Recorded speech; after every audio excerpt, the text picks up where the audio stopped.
As for modern journalism, it is not my business to defend it. It justifies its own existence by the great Darwinian principle of survival of the vulgarist. I have merely to do with literature. But what is the difference between literature and journalism? Oh, journalism is unreadable and literature is not read. That's all. But with regard to your statement that the Greeks had no art critics, I assure you that is quite absurd. It would be more just to say that the Greeks were a nation of art critics. Really? Yes, a nation of art critics. But I don't wish to destroy that delightfully unreal picture that you have drawn of the relation of the Hellenic artist to the intellectual spirit of his age. I mean, to give an accurate description of what has never occurred is not merely the proper occupation of the historian, but the inalienable privilege of any man of parts and culture. Still, less do I desire to talk learnedly. Learned conversation is either the affectation of the ignorant or the profession of the mentally unemployed. No! No. Let me play for you some mad scarlet thing by Dvorak.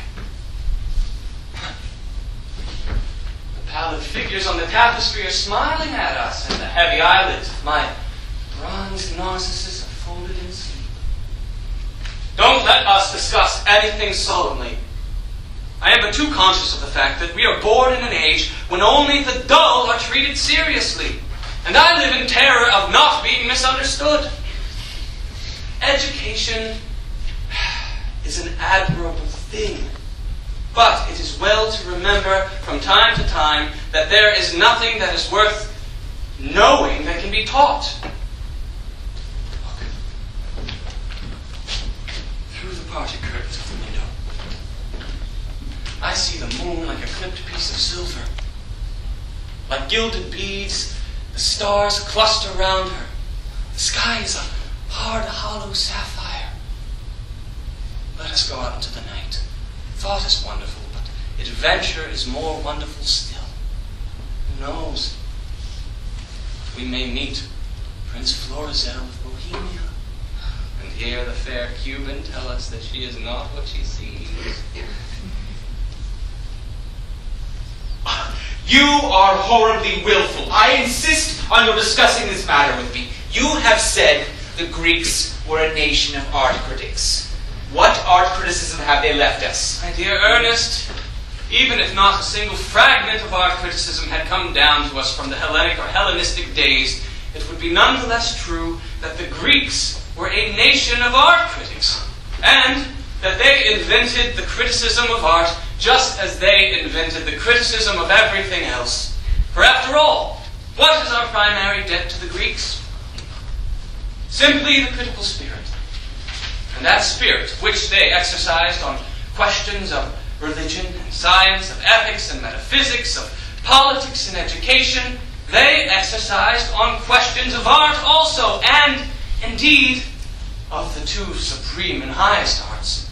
They have left us the most flawless system of criticism the world has ever seen. But what are the two supreme and highest arts? Life and literature. Life and the perfect expression of life. The principles of the former, as laid down by the Greeks, we may not realize in an age so marred by false ideals as our own.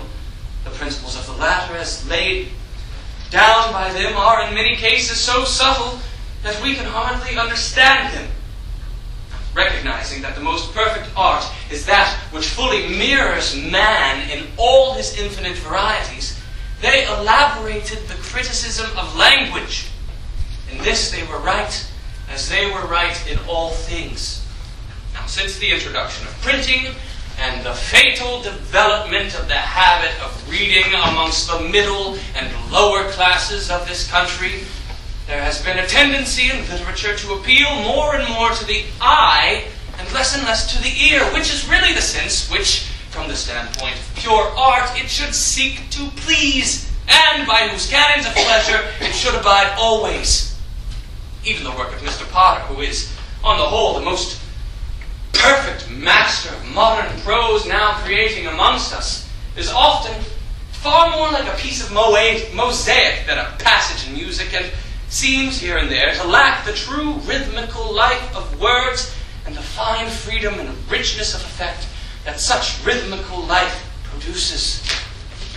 We, in fact, have made writing a definite mode of composition and have treated it as a form of elaborate design. The Greeks, among the other hand, regarded writing simply as a method of chronicling. Their test was always the spoken word in its musical and metrical relations. The voice was the medium and the ear the critic. Yes, writing has done much harm to writers.